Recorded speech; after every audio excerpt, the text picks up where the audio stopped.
Oke, Assalamualaikum warahmatullahi wabarakatuh. Selamat pagi semuanya. Selamat pagi mahasiswa-mahasiswi Stay Ahad Ketapang yang Bapak cintai. Sesuai dengan janji Bapak tadi malam, kita akan melanjutkan membahas tentang pendahuluan yang dibarengi dengan kajian pustaka. Oke, kita review sedikit ya.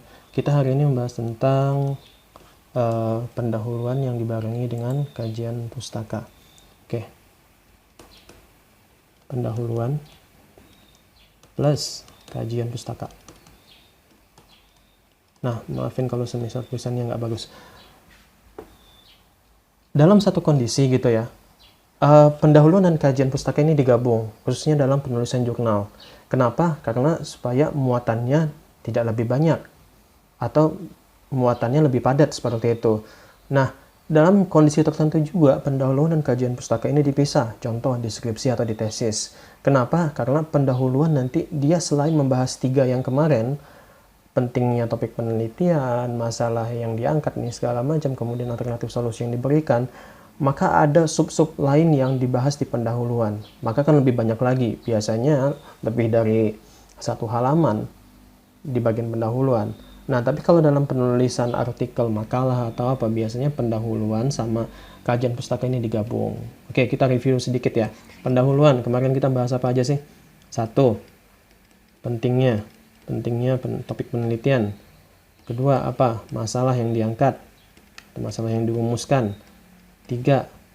Alternatif solusi yang ditawarkan. Oke. Ya kan? Kalau misalnya kita melihat judulnya lagi, efektivitas model pembelajaran kooperatif STAD menggunakan alat peraga Al-Quran untuk meningkatkan penguasaan tajwid. Nah, apa aja nih yang kemarin kita bahas di bab 1, di pendahuluan? Pentingnya. Coba diingat-ingat lagi. Oke, pentingnya penguasaan tajwid untuk siswa. Masalahnya apa? Banyak yang tidak bisa menggunakan, masalahnya apa? Jam yang disediakan untuk penguasaan ilmu tajwid kurang. Gurunya tidak menguasai metode yang variatif atau metodenya kurang variatif yang digunakan oleh guru. Solusinya apa? Solusinya kooperatif STAD yang akan nanti digunakan untuk meningkatkan penguasaan ilmu tajwid. Oke, gitu ya. Nah, itu review singkat yang tadi malam. Nah, sekarang bagaimana kalau semisal pendahuluan itu dibarengi dengan kajian pustaka atau dijadikan satu bungkus? Nah, gimana nih? Sebenarnya nggak usah pusing-pusing, teman-teman, itu sini sangat gampang sekali. Kenapa? Karena yang dibahas di sini hanya sebagai kajian pustaka ini hanya akan mensupport pendahuluan karena mereka ini satu kesatuan. Kalau yang tadi Bapak bilang skripsi itu dia dipisah, tapi kalau semisal dalam makalah itu dia digabung. Walaupun ya ada beberapa makalah yang mungkin ini dipisah seperti itu ya, tapi tidak usah memperdebatkan hal itulah. Kalau semisal ini digabung, maka cukup kita balik aja pembahasannya. Yang kita lihat judulnya lagi ya. Kajian pustaka itu biasanya teman-teman itu tidak jauh beda dengan yang namanya ini nih, kata kunci. Nah, kajian pustaka itu nggak jauh-jauh dengan ini nih, kata kunci 1, 2. Cuman dalam teknik penulisan itu dibalik. Ini kita bahas pertama kali, kemudian ini yang kedua. Oke, sekarang kita lihat ya. Sampai sini paham ya? Jadi kajian pustaka itu biasanya merujuk pada kata kunci yang digunakan. Apa aja sih? Model pembelajaran kooperatif STAD, kemudian penguasaan tajwid. Nah, dalam hal ini, Bapak review lagi nih, Bapak ulangi lagi penjelasannya biar gampang. Itu dibalik penulisannya. Yang pertama yang dibahas adalah penguasaan tajwid, yang kedua baru dibahas metode kooperatifnya. Terus ada pertanyaan, Pak, kenapa dibalik? Kenapa nggak STAD duluan, abis itu tajwid ini segala macam? Karena gini, karena kita mulai dari yang umum dulu, baru ke khususnya. Nah,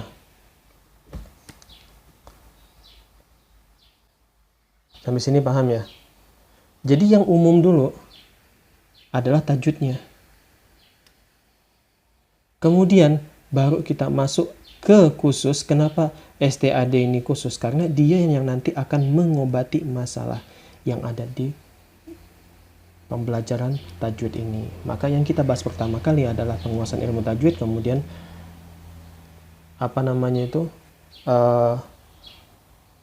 metode pembelajaran komparatif STAD. Nah, kemudian yang bertanya, Pak, sebenarnya itu kalau kajian pustaka itu artinya apa sih, Pak? Oke, kalau misalnya pertanyaan seperti itu, apa sih kajian pustaka sebenarnya? Ambil aja dari, nggak usah pusing-pusing, kita bahas aja satu-satu katanya. Kajian apa? Kita mengkaji. Oke, pustaka apa? Pustaka adalah hasil penelitian sebelum-sebelumnya yang sudah didokumentasikan, yang sudah dibukukan, segala macam, itu pustaka. Suatu peninggalan, pustaka. Oh, beda ya. Jadi kalau pustaka di sini dia penelitian yang sudah dilakukan terlebih dahulu oleh orang lain, misal, dan itu kita kaji di bagian kita, itu kajian pustaka. Tapi kalau teman-teman masih bingung, kita bisa lihat di sini. Nah, dalam versi skripsinya ya, kajian pustaka ini adalah menggali informasi dari penelitian sebelumnya, menggali informasi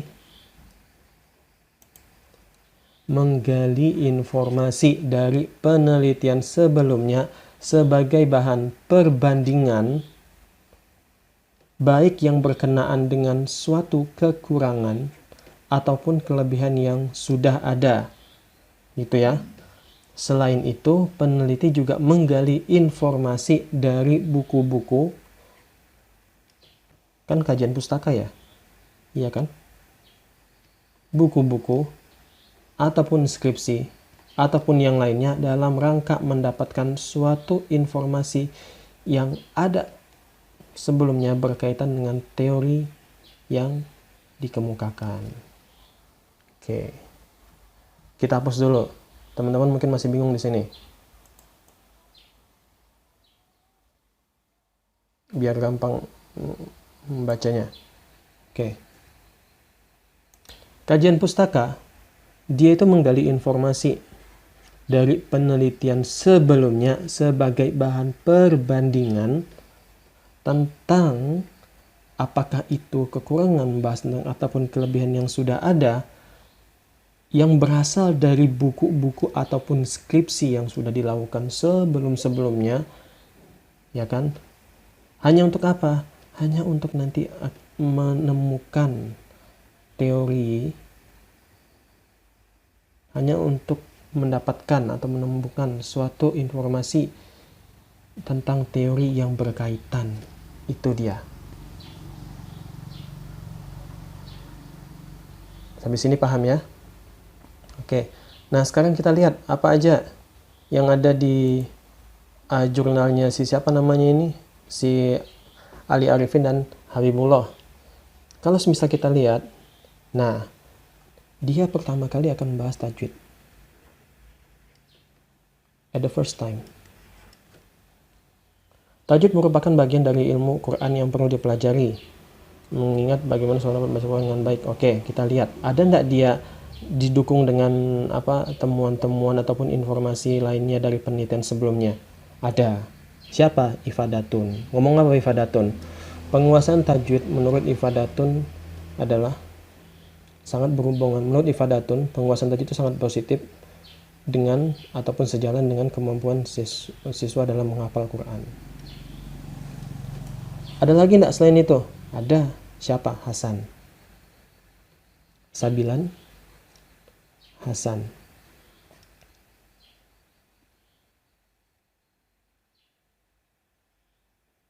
Beberapa penelitian yang membahas pentingnya penguasaan ilmu dikemukakan oleh Sabilan dan kakak, Hasan dan kakak, dan Jakarta 2018.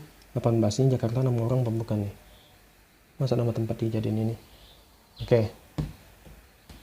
Nah itu ya, ilmu tajwid. Kemudian bawah-bawah lagi. Nah, mulai di bagian sini dia membahas tentang STAD, model. Pembelajaran dikembangkan oleh Slavin, DKK. Ini STAD adalah model yang memacu siswa saling mendorong satu sama lain gitu ya. Kemudian Hamzah bilang apa? Dan ini adalah teori kawan-kawan. Slavin ini tentang dia ngomong tentang teori. Kemudian yang Hamzah juga ngomong tentang metode belajar menggunakan ada aktivitas. Dia menjelaskan lebih rinci lagi tentang STAD itu. Kemudian Irwanti dia membahas apa namanya itu penerapannya seperti apa.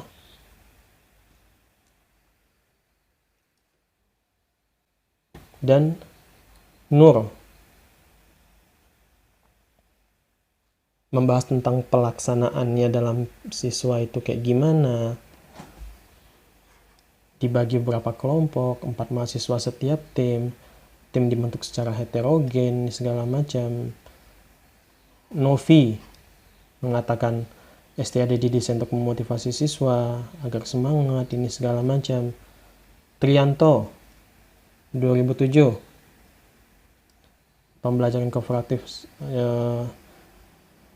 beranggotakan 4-5 orang. Mana lagi? Banyak ya. Sebelumnya juga Isjoni, STAD sangat sesuai untuk mengajarkan bahan ajaran, mendefinisikan secara jelas perhitungan aplikasi matematika segala macam menggunakan peta. Oke. Nah, coba kalau kita lihat lagi sampai sini. Di sini ada Trianto, Novi, Nur, Isjoni, kemudian Hamzah. Semua adalah penelitian adalah pustaka-pustaka yang sebelumnya membahas tentang STAD. Bahkan itu juga didukung oleh, bahkan ada grand teorinya di sini, ada teori besarnya yang dikemukakan oleh Slavin. Slavin ini orang yang mengembangkan STAD ini, dan dia berasal dari, dan dia dalam bentuk buku menjabarkannya. Sedangkan Hamzah dan lain-lainnya itu mungkin berasal dari skripsi mereka ataupun dari jurnal mereka yang mereka tulis, ini segala macam. Hanya untuk apa? Mensupport teori yang sudah ada. Gitu ya. Makanya di dalam kajian pustaka itu biasanya banyak sekali referensi. Banyak sekali referensi yang diambil. Lebih dari 10 masih dikit. Ya. Biasanya lebih daripada 10. Hanya untuk apa? Hanya untuk satu. Mendukung. Mendukung apa? Satu, mendukung informasi. Baik itu yang teori maupun temuan. Yang kedua, dia mendukung si penelitinya. Peneliti. Loh, kenapa peneliti didukung? Karena peneliti didukung jika nama mereka dimasukkan. Contoh, Isjoni tadi. Atau Irnawati. Atau Irnawati yang ini nih. Nah, ketika nama dia dimention dalam penelitiannya, maka dia akan mendapatkan kredit. Dalam kredit itu nanti akan dijadikan sebagai bahan pertimbangan untuk kenaikan pangkat. Semakin banyak dimension, maka akan semakin banyak juga kredit yang didapat, maka semakin cepat juga nanti dia naik pangkat seperti itu. Itu dari dari si peneliti ini nanti yang jatuhnya nanti ke desiminasi yang kita bahas sebelumnya. Oke. Itu ya. Nah, gampang banget sudah. Fase-fase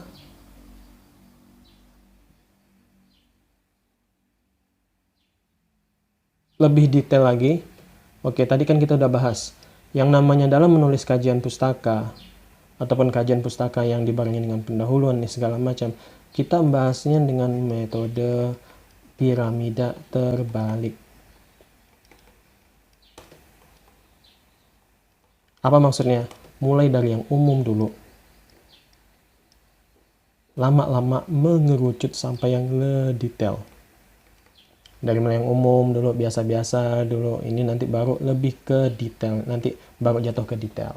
Contoh, samping nih udah ada membicarakan tentang, kalau tadi yang di atas itu dia membahas tentang teori-teori, kemudian manfaat STAD ini segala macam, apa aja kelebihan kekurangan segala macam, ini lebih langsung ke fase-fasenya. Gimana sih detailnya, bagaimana sih melaksanakannya secara rinci di sini. Fase 1, fase 2, fase 3, fase 4, 5 dan macam-macam. Nah,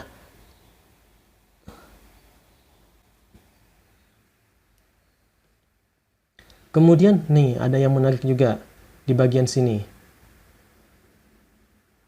Si penulis juga mencantumkan bahwa ada beberapa penelitian yang menggunakan STAD ya, yang untuk materi tajwid semisal ataupun materi-materi yang berkaitan dengan pendidikan agama Islam, dan itu menunjukkan hasil positif. Fitri 2019 melakukan penelitian menggunakan STAD dan hasilnya kemampuan siswa naik. Fatur Rahman sama juga, hasilnya kemampuan siswa naik. Abidin kemampuan siswa naik. Yulianti naik. Dan ini apa? Dan ini nanti akan menjadi alasan si peneliti agar alasan peneliti kenapa dia menggunakan STAD sebagai topik penelitian dia. Gitu. Paham ya? Kalau semisal tidak ada didukung oleh penelitian sebelumnya, maka alasannya tidak kuat. Tapi kalau semisal seperti ini ada 1, 2, 3, 4, 5, bahkan alasannya malah lebih kuat lagi. Ini loh saya pakai STAD karena sudah dipakai oleh penelitian sebelumnya itu dan hasilnya positif. Maka saya akan coba dengan saya akan coba dengan kondisi yang sekarang ini, dengan permasalahan yang sekarang ini, apakah juga akan meningkat atau tidak. Tuh. Nah, hal yang juga ada di sini yang penting kita bahas adalah rumusan masalah. Rumusan masalah ini apa sih? Coba kita baca. Rumusan masalah dalam penelitian ini adalah bagaimana efektivitas model pembelajaran kooperatif STAD menggunakan untuk ini. Nah, di sini permasalahan yang ingin dia cari, ya kan? Bagaimana efektivitasnya? Apakah dia efektif? Apakah dia kurang efektif? Ya kan? Ini adalah rumusan masalah penelitian dia. Dia bahas hanya satu masalah aja. Ini efektif nggak sih kalau misalnya dipakai lagi di kondisi yang sedang saya alami sekarang ini? Kalau positif, kenapa? Kalau positif didukung dengan apa datanya? Kalau misalnya dia ndak efektif ataupun hasilnya negatif, dengan apa juga data yang ditemukan? Nah, itu. Oke, gampang ya. Jadi kalau kita review lagi, review di mana nih? Kajian pustaka.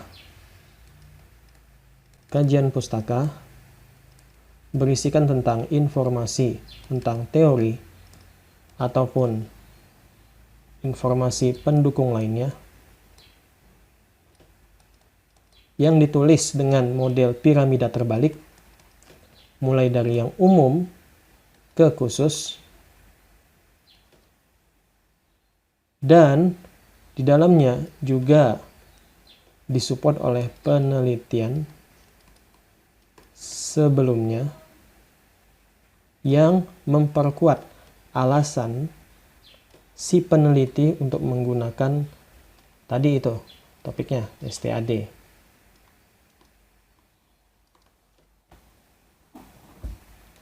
Ditulis biasanya dalam kajian pustaka itu dia membahas kata kunci 1 dan kemudian dilanjutkan dengan membahas kata kunci yang kedua.